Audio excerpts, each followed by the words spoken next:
Hello, everybody, and welcome. I'm watching the participant numbers climb. I'm delighted that you've taken the option to participate, and welcome to the alumni-hosted webinar, Stress Less, and I'm happy to have you join today.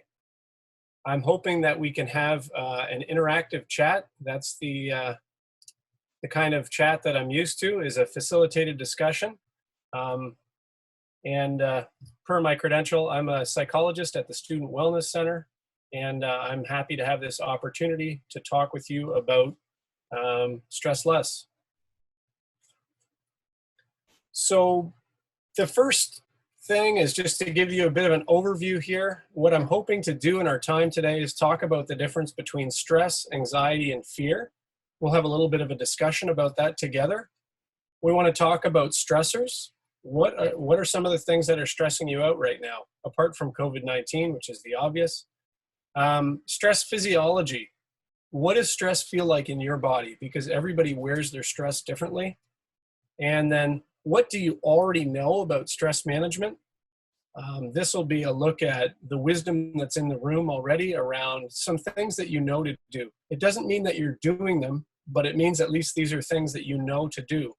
And then lastly, if we have a little bit of time left, we can have a discussion, or I can lead you in a short guided imagery, kind of a quick trip to the beach, and teaching you breathing strategies and using images to help you put another tool in your tool belt to help yourself calm down.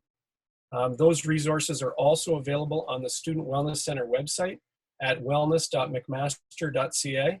And anything that's included in this presentation, the PowerPoint slides, are something that you are welcome to, and you can receive from alumni services. They will circulate that to you.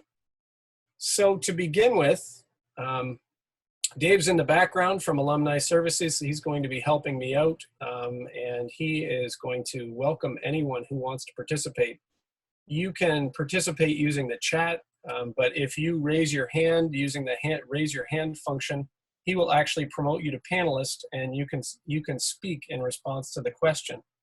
And my opening question is, as mentioned, what is the difference, do you think, between stress, anxiety, and fear? How are these things similar, and how are they different? So is there anybody out there that is interested in taking a stab at defining anxiety or defining fear or defining stress, or talking about how they're similar and different?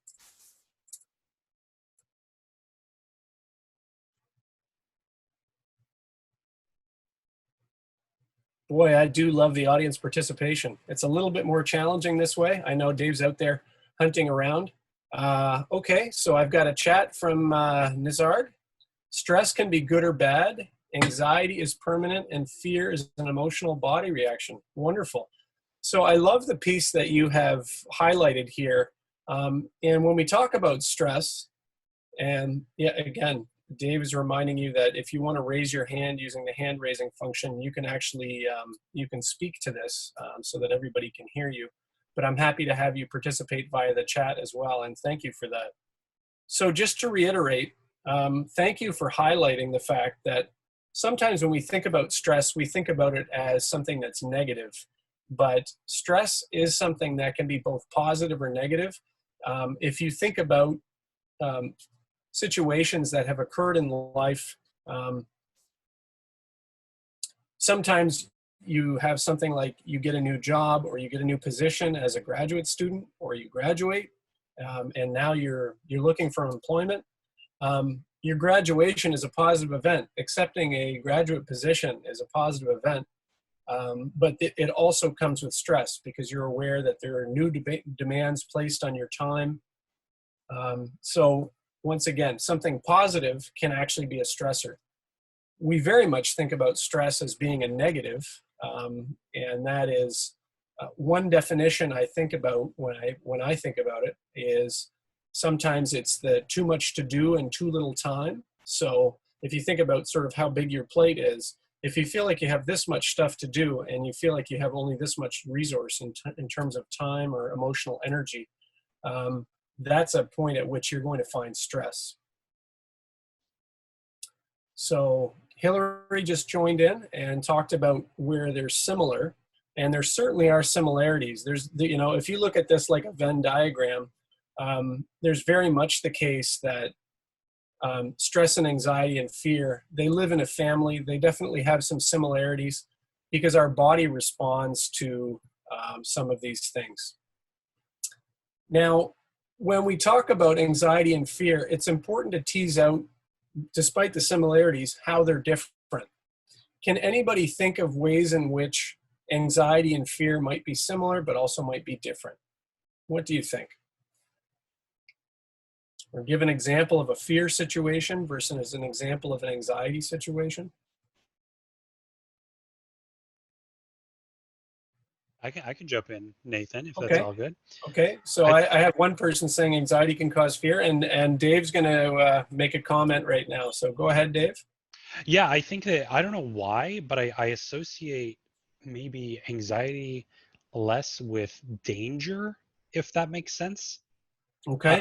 Like it can more of like a longer term danger maybe, but I feel fear a lot of times is just this imminent gut reaction, I guess. I don't know. It's like I'm not sure if it's really that different now that I say it out loud. I'm not sure if my description's really working, but That's yeah. okay. Let's go with so okay, one's a constant issue while other might be a situation-based reaction. Excellent. I got some more participation here, and Dave, thank you for that. You talk about fear as a gut reaction. So let's talk about that, and let's look at an example that most people have experienced, and I'll show you why, very simply, fear is real. Okay. This is not to say that anxiety is not real, and I wouldn't discount it. And it's one of the things that keeps me in business, so that I know it's real. This is the way that I know fear is real, because it's connected to a situation that is occurring in the present moment. How many people out there have ever had a close call as a pedestrian, a cyclist, or while they're riding in a car?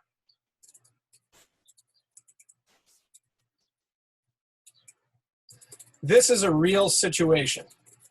And most of us sitting here can think about a time where either we're crossing the street, or we're riding a bicycle, or we're in a car ourselves, and all of a sudden, or even we're close by it, if you hear the screech of tires, you're always bracing for the impact. And if you're in that car, and there you go. So Lisa, thank you.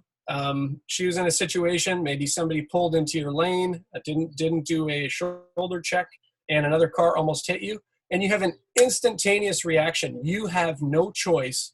Your body is wired in a situation where there's danger. Your body is wired. So the body is hardwired to recognize and respond to fear. And that means that you're in imminent danger. Now, when I say fear is real, once again, it's not that anxiety isn't real, but if we use the same example, has anyone ever had the experience perhaps that they've had a close call in the car, and then the next day they find that they don't want to drive because they're having anxiety? And anxiety is, what if I get in a car accident? Notice the difference between anxiety and fear. Fear is in the moment, it's happening. You have no choice. It's a bear in the woods. It's a car accident. When you come face to face with a bear, you react. Anxiety is, what if I get in a car accident? What if there's a bear in the woods? And if you have that constant thought in your head, what if there's a bear in the woods? Chances are you will practice avoidance, and you simply will not go to the woods, right? What if there is a bear in the woods? Yes, and Fiona, thank you for that. So anxiety is the degree to which we're projecting fear in the future.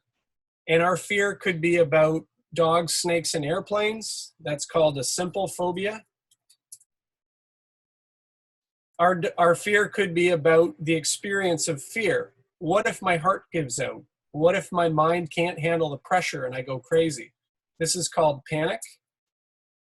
We also often are in a position where we fear what other people think of us. So they will think I look weird. They will think I'm not smart. They will think I'm sweaty and shaky. And this is called social anxiety. Some people also have anxiety related to past traumatic events. Most of us are familiar with post-traumatic stress disorder. We also have anxiety when we have unwanted intrusive thinking. So a thought comes into your head that someone is breaking into your house, you're halfway to campus, and you're going to turn around and go back. Right now, we don't have too many thoughts about people breaking into the house because we're always in the house. But we could certainly have unwanted intrusive thoughts about dirt and germs, and that might lead us to worry about possible contamination. Those are some of the common things with OCD. The last one, which is one of the most common things that I deal with, is sort of a lower level of anxiety. It doesn't get your attention in the same way that a panic attack does, or a strong fear reaction from a simple phobia, but is called generalized anxiety and worry. And always living with allergy to uncertainty. One of the ways that I enjoy conceptualizing it sounds morbid, but I call it 7 steps to death. And what I mean by that is, if you do bad on the test, you do bad in the class, you get a bad GPA, you don't get a good job, you don't make good money, you don't meet the right people, and then you die alone, get eaten by your cats. 7 quick steps. So GAD, also known as 7 steps to death. Now, you could, instead of dying alone and get eaten by your cats, you could live in your parents' basement for the rest of your natural life, but you get the idea. With generalized anxiety and worry, you're in a constant state of fear because you don't know what's around the corner next. Right now, I would predict that there's probably a fair bit of generalized anxiety, and I would imagine that the incidence of it has gone up because of the situation that we find ourselves in. Absolutely promote Diane to panelists. So is there any other comments on the differences between stress, anxiety, and fear before we move on and talk about what some of your stressors are currently? Hey, Diana, I think your mic is open if you want to chat. Oh, okay. What would you like me to do? Diane, I was asking the question, just talking about the differences between stress, anxiety, and fear. And if you have any comment on that, I would welcome that. Or you can comment on what are some of your stressors currently. I was thinking that we probably have a lot more control over how we think about our situations in terms of how much anxiety we have. Okay. Control that. Whereas fear, as you mentioned, it's pretty much an immediate reaction to something. Right. So an important way to distinguish between fear and anxiety, and thank you for that.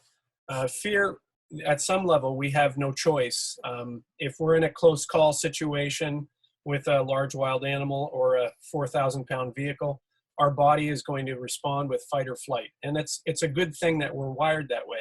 With anxiety, it's something that we can learn to face and learn to control.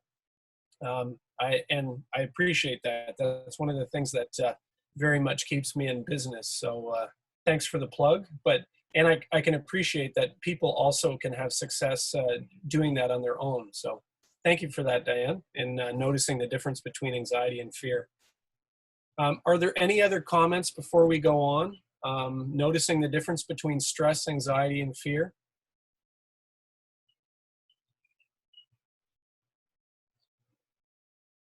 Okay. Hearing none, I am going to, and in the interest of time, since I'm only on the first slide, let's go ahead and you can participate by talking. You can participate by typing. Let's try and get a list running of what are some of your stressors. And categorically, we'll find out that they fit a lot with some of the things that we bump into with worry. So if anybody wants to type in the chat box, that would be welcome. Okay, so Catherine, thank you for that. It's a relationship thing that you have, and you're a caregiver. So that's a stressor. It's an added burden. Yep. Parenting decisions, employment, yes.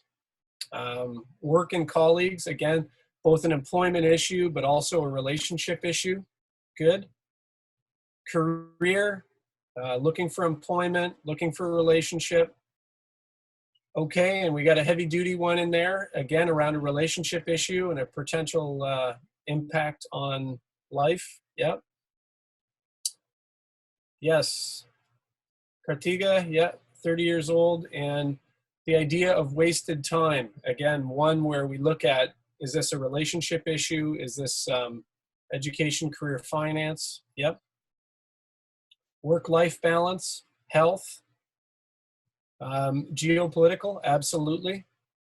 And Hillary has summarized nicely for us. If you want to look at, this is a wonderful list, and thank you all for sharing. I appreciate your willingness to be vulnerable. If you want to look at some of the things that I track with people when it comes to generalized anxiety and worry, depending on where you're at, we're going to find education, career, and finance. This is sort of a singular category of socioeconomic status. Oh, wait, I got to change my chat function here to all panelists and attendees. So education, career, finance. And then we also have categories around health and relationship. And while that may not include everything, that does a pretty good job of getting an idea of many of the things that people have talked about, where they're talking about, I don't know where I'm at with my employment, or I don't feel like I'm in the right type of employment position. I can't always agree with my partner, so that's a relationship issue regarding how to proceed with parenting or education. I've got issues with a partner where we have different points of view on whether or not we want to build a family or a life together. I may have issues with my own health or issues around sexuality. So once again, thank you for your vulnerability and for the list of stressors. There was a good question earlier as to, can we really control all of these things? And the answer is no, but can we affect change? And the answer is yes. One of the key ways to affect change when it comes to dealing with all of these things is sort of looking at, how am I addressing them? And am I able to think creatively about how to move forward with these things and live in the uncertainty that all of us have to deal with? Or am I not accepting of these issues and frustrated by them and feeling stuck? Because when I'm feeling stuck, I'm not feeling creative. I don't have energy to think about what does better look like. And that's often a sign where we may need some support from family or friends. We may need some professional support to help work through some of the feelings that that are holding us back or keeping us blocked. Some people also mention things that are beyond education, career, finance, health, and relationship, and those refer to geopolitical or other existential issues. People have questions about end of life or meaning of life, and those can also be quite stressful. They're also very ambiguous, and it's important, again, to ask questions about what are some of the things I can control and what can I not? Because that's an important divide in helping us understand what is within our power to control and what is not within our power to control. There's lots of things that we need to accept. The list of things that we can't control is quite large. When we focus on that list, it's not helpful. For example, employment. We cannot focus on getting a job. We can focus on applying. We can focus on resume building. We can focus on networking. We're much more optimistic when we focus on some of the things that we can control as opposed to the things that we cannot. And once again, if this is an area that you're finding challenging or you're struggling with a little bit, sometimes you know that you have that friend or family member that you can talk to who helps you get perspective again and regain that. And again, sometimes it's a matter of wanting to seek professional input or feedback. So thank you again for the list of stressors that you have shared and for your willingness to be vulnerable. Let's take a look at the next piece, and would love your feedback. Either you know, raise your hand to Dave if you want to respond that way, or continue with what you're contributing in the chat area, and I'm happy to give voice to those things and repeat. So the next thing, now that we've identified the difference between stress, anxiety, and fear, we've talked about some of your stressors, and now I'm going to ask you a question about stress in your body. Where does it show up? Where do you notice, you know, if you start to hit the red zone, there's too many things to do and the plate feels too small, what does your body tell you?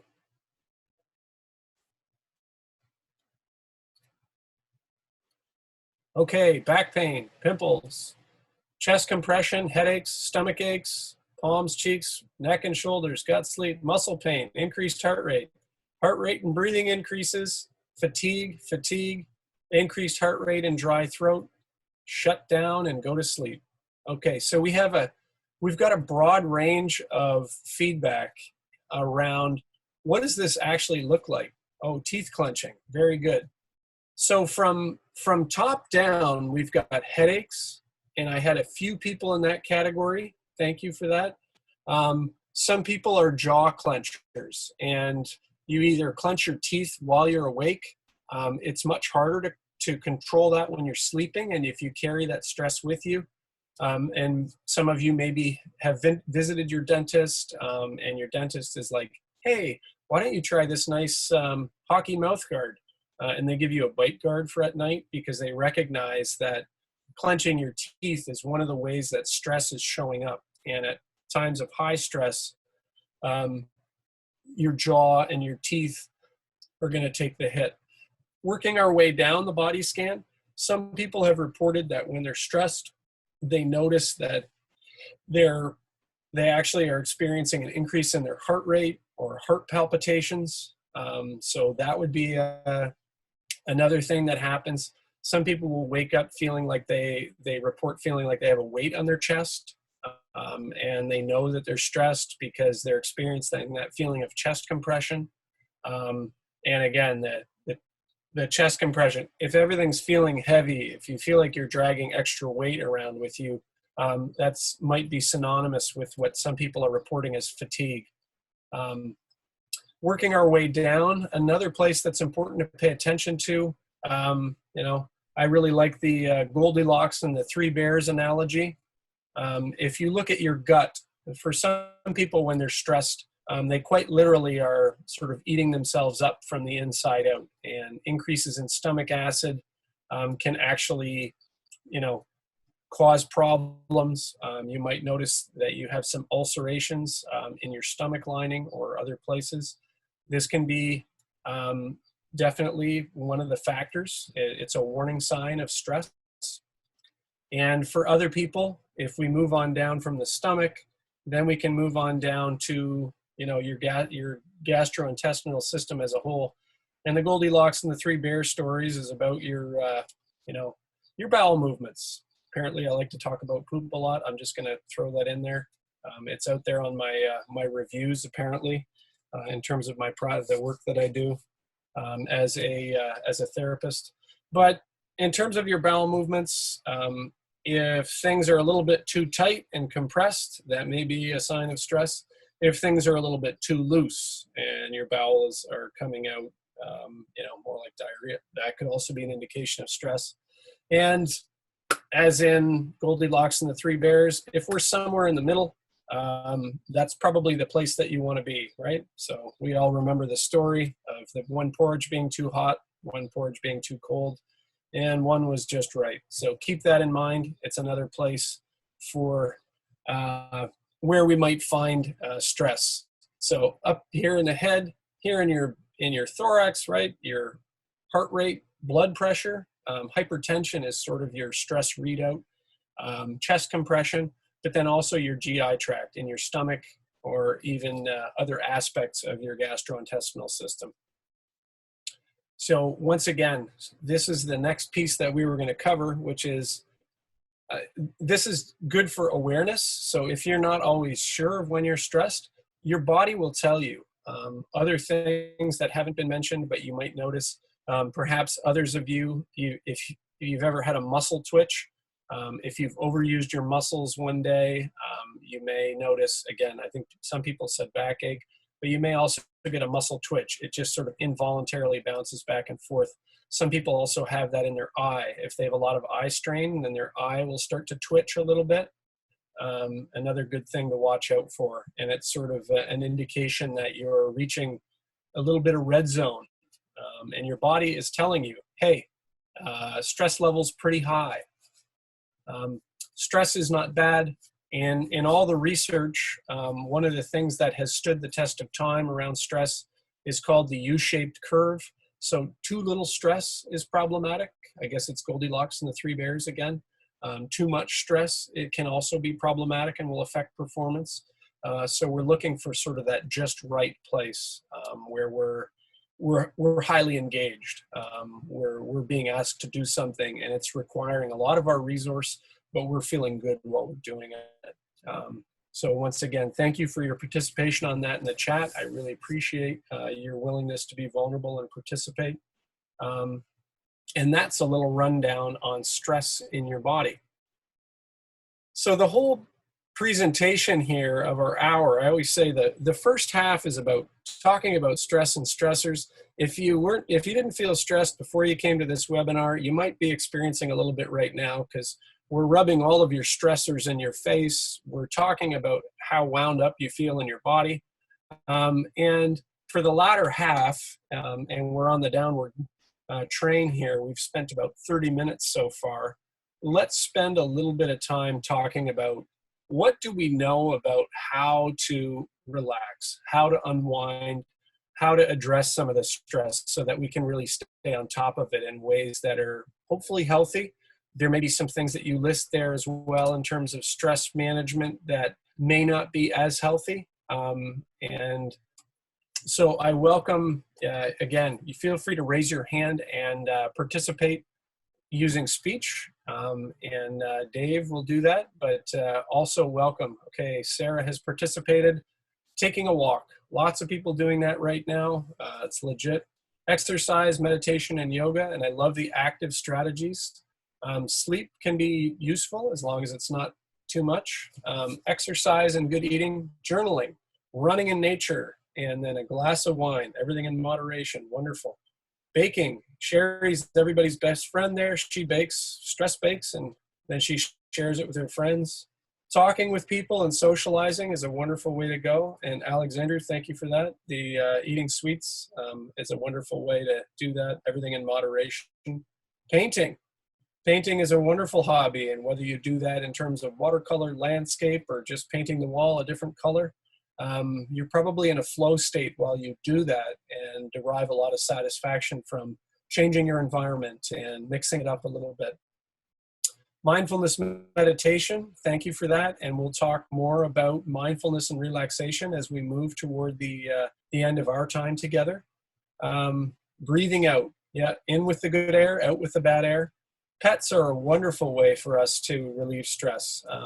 That unconditional love, as long as you have a dog or a cat that likes hanging around you, that is a wonderful way to experience being in the present moment and enjoying that connection and affection. I'm getting some queries about mindfulness, and I'm happy to respond to that. And an interesting question about why positive emotions can be stressful. Happy to respond to that.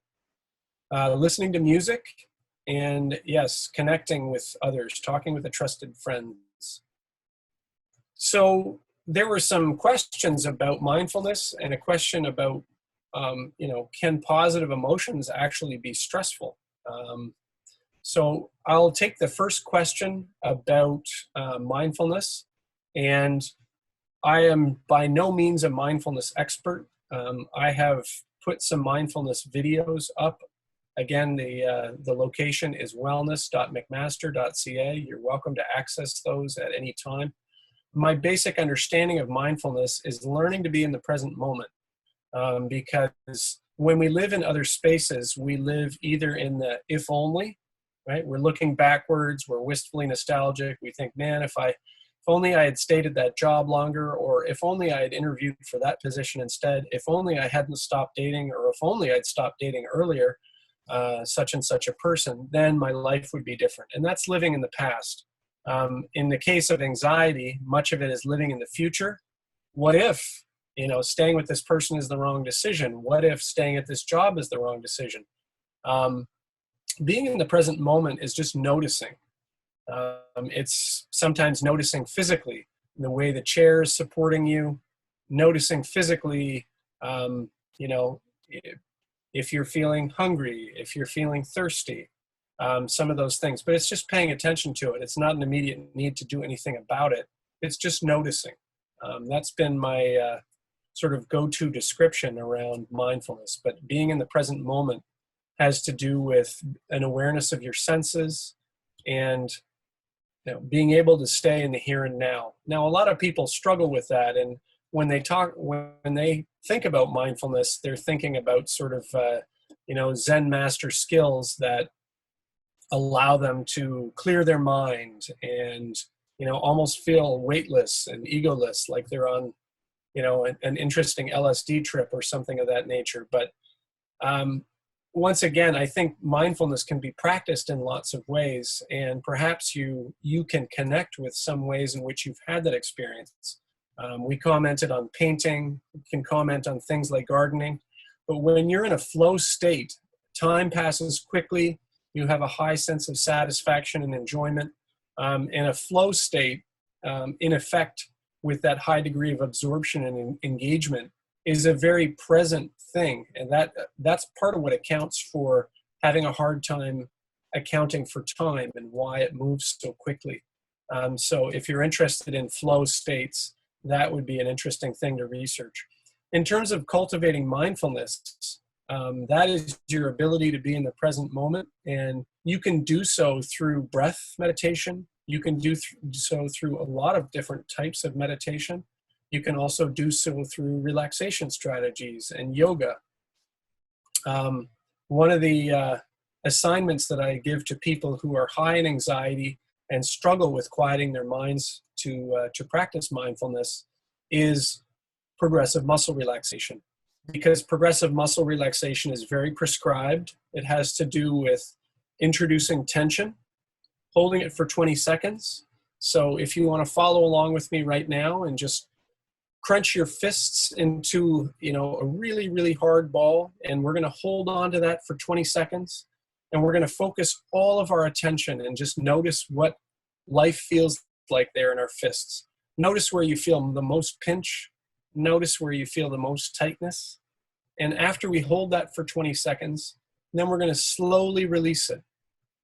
And as you slowly release it and you allow your fingers to be open, if you're in a chair where you can let your arms hang down beside your sides, or just rest your hands onto your lap, just notice the sensations that are happening in your hands. And just notice how you're feeling more relaxed and more calm. And let's try that one more time. Just clench your fists, tight and tense, and hold it. And remember that introducing the tension, we do so we can see the difference between what tense feels like and what relaxed feels like. So hold the tension and slowly relax. And just open your fist and allow your fingers to go into a nice relaxed position. And just notice yourself feeling relaxed and calm. Relaxed and calm. relaxed, and calm. So this is one of the ways in which I would recommend. And again, I'd be interested in hearing if there is other feedback from people. Those are some of my comments on mindfulness. Given the time that we have right now, I'm going to suggest that we practice a little bit of guided imagery together, and I'll walk you through what is already recorded as an audio recording on wellness.mcmaster.ca, and the subtopics mindfulness and relaxation is there. It's listed on the final slide. Before you disappear and go to the wellness website, let's try guided imagery together.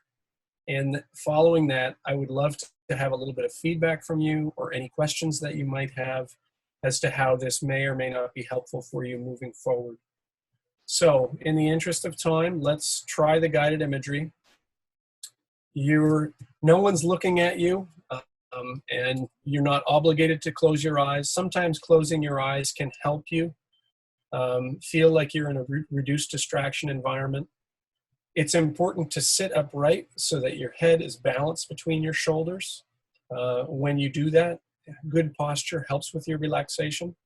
Central to all relaxation and mindfulness, yoga, and other practices is good breathing. And we're going to start with a little bit of slow, deep breathing, breathing in through your nose and slowly out through your mouth. Breathing in through your nose and slowly out through your mouth. And one more time, breathing in through your nose and slowly out through your mouth. And just continue with that pattern of slow, deep breathing, noticing with each breath you're feeling more and more relaxed, more and more calm, relaxed and calm, relaxed and calm, relaxed and calm. And as you relax like that, just imagine yourself at the beach. Notice the soft white sand, the blue water, and the blue sky with soft white clouds rolling slowly past.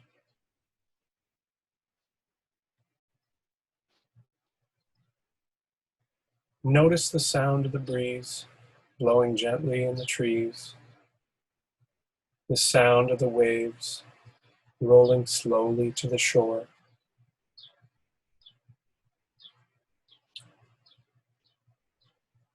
Feel the sunshine warm on your skin, warm sand underneath you. Notice a fresh smell in the air and a nice taste in your mouth, maybe from a tall, cool drink.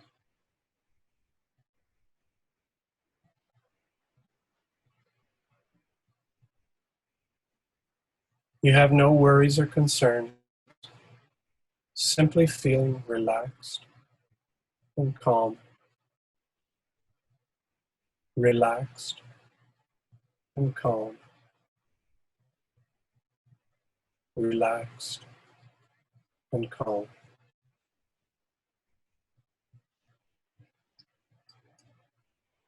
As you relax like that, just notice the relaxed feeling moving from the top of your head, down your face, down your neck, down your shoulders, arms, down your body, down your legs, all the way to your feet and toes. Simply feeling relaxed and calm, relaxed and calm, relaxed and calm. Whenever you need to feel relaxed, simply remember the beach, what you see, what you hear, what you feel, smell, and taste. And notice yourself feeling relaxed and calm, relaxed and calm, relaxed and calm.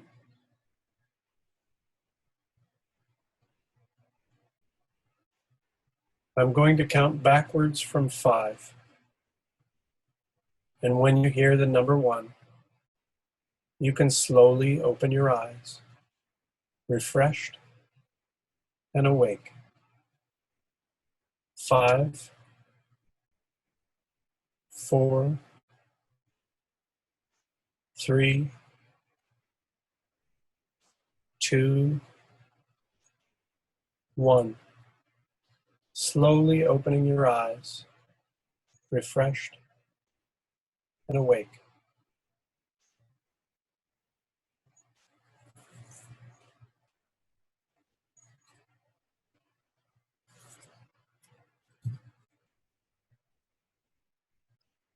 So as mentioned earlier, the basic trajectory of our time together is talking about stress and anxiety and fear. What are your stressors? How does it show up in your body? And then talking about what do you know to do to manage stress? And we had wonderful answers there around going for a walk, exercising, yoga, mindfulness, music, connecting with friends, you know, even little treats that we enjoy, sweets, alcohol, other things in moderation, of course, are wonderful ways for us to reduce stress. And then lastly, we've included something here so you have some tangible resources of your own. Some of the resources that are on the website are as short as 7 or 9 minutes. Some are as long as 11 or 15 minutes. There's a variety of different things for you to try out to see what's a good fit for you, whether you prefer the mindfulness videos or some of the more things like progressive muscle relaxation, which provide you with a much more tangible script and directions for how to achieve a relaxed state. There's also autogenic training, guided imagery, and then diaphragmatic breathing. And diaphragmatic breathing simply focuses on the breath, which is central to all of them, but helps to teach you how to breathe once again like an infant, like a child, and like an opera singer by using your diaphragm. And when you leave your chest flat and you distend your belly while you inhale, and your belly goes flat as you exhale. So the inhalation actually fills the lower part of your abdomen because that's your diaphragm pulling down and creating more space for your lungs to fill, as opposed to the chest breathing that many of us do when we go to take a deep breath. We puff up our chest, and teaching yourself instead to hold your chest at a steady state and use your abdomen is another important way. And the diaphragmatic breathing exercise that's there helps to train you in shifting your breathing more towards using your diaphragm. So you breathe deeply, you breathe slowly. Another one that's not on the website, but which is very simple to remember and provides you with an immediate strategy for centering and slowing your breathing, is called box breathing. And if you think of the 4 sides of a box, you inhale for 4 seconds, you hold your breath for 4 seconds, then you exhale for 4 seconds, and then you leave empty or you hold your breath for 4. So the box gives you 4 sides to consider or pay attention to. Box breathing, 4 seconds inhale, hold your breath for 4, 4 seconds exhale, hold your breath for 4. I'd love a little bit of feedback from people. Suzanne, thanks so much. That was, you commented, said it was a good meditation.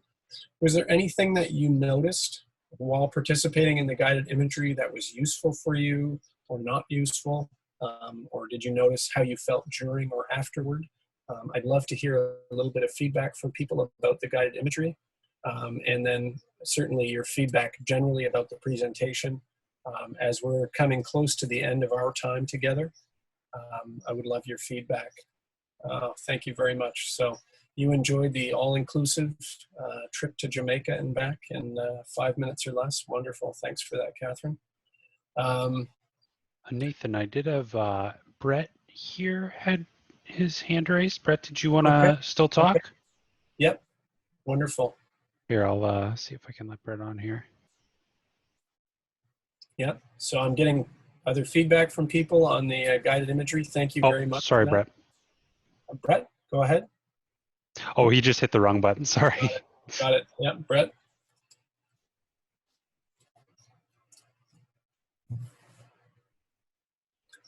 Yeah, and thank you all for your feedback on that, that it was helpful and calming. Certainly the pace is useful. If you can slow the pace around the guided imagery, that is something that helps to sort of slow things down for you. Yeah, good. Some people are noticing that it actually impacts their physiology, or their muscles feel more relaxed, or emotionally they feel like they're in a better place. Good. Very relaxing. Feel like jelly. Wonderful. All right. Saved you a trip to the massage therapist. This is terrific. Again, available to you at any time. It's something that you can access 24/7. It's available on the website. The link is there. So I'm glad that it was useful for you, and thank you for your feedback, Diane and Diane. Wonderful. Brett, are you still there? Were you hoping to make a comment? Oh, I think he hit the wrong button. Sorry, Nathan. Got it. Okay, so he promoted accidentally. Got it. Well, again, so I've gotten feedback right now on the guided imagery as a relaxation strategy. Thank you for that. And I would welcome feedback from anybody on the session generally. Are there things that you found useful that you feel like would be a good takeaway for you?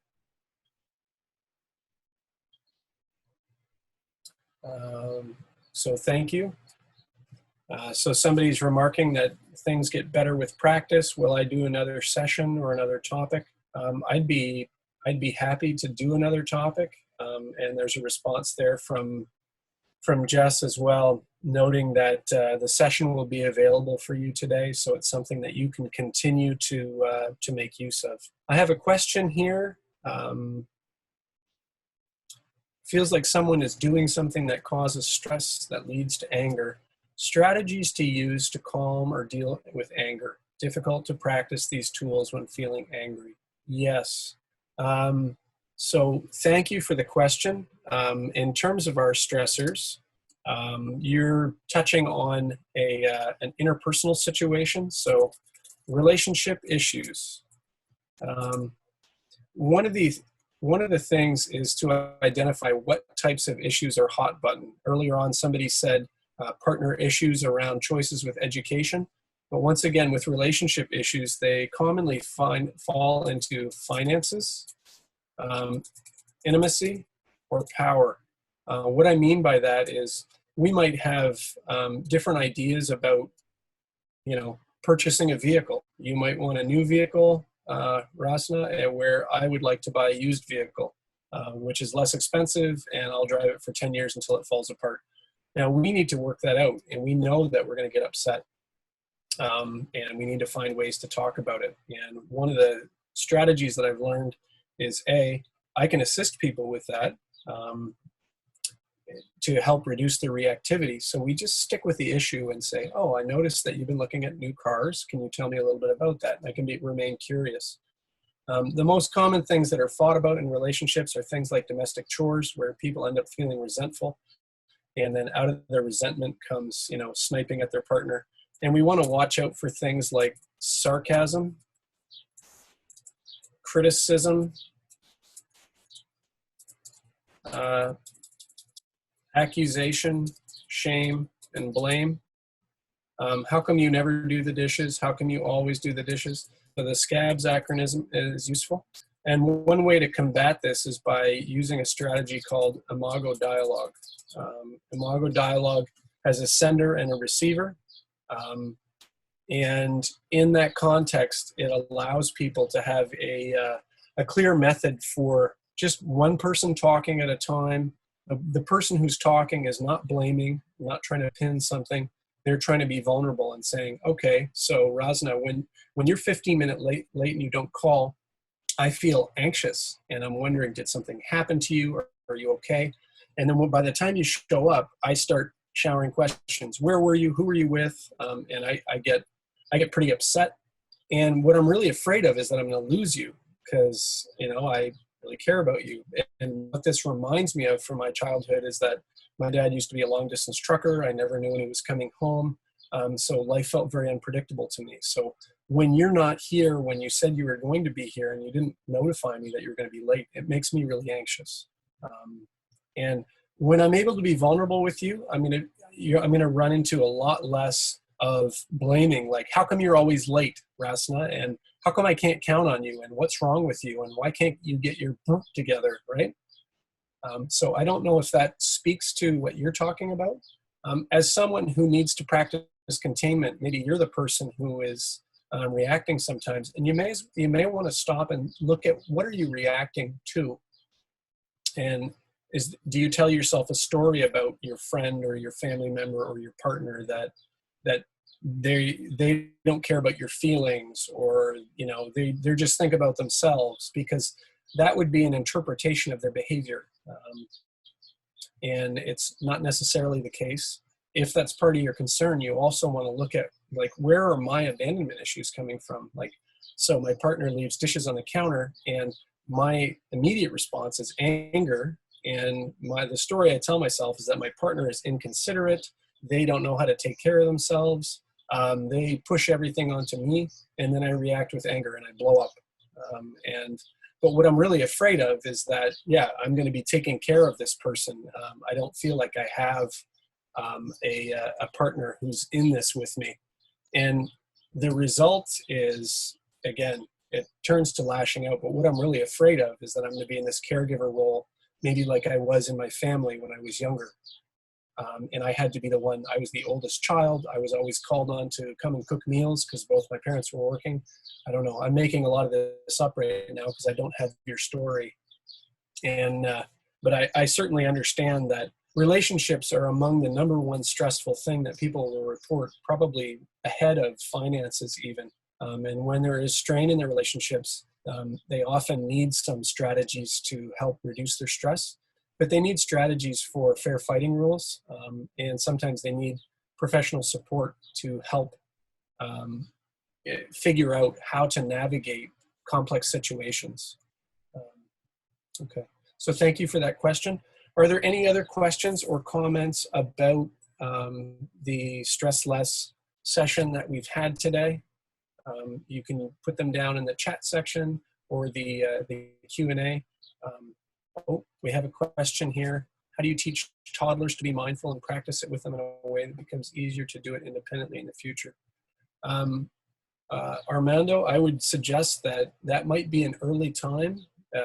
If it's a toddler, I would suggest that your toddler is actually very, very present.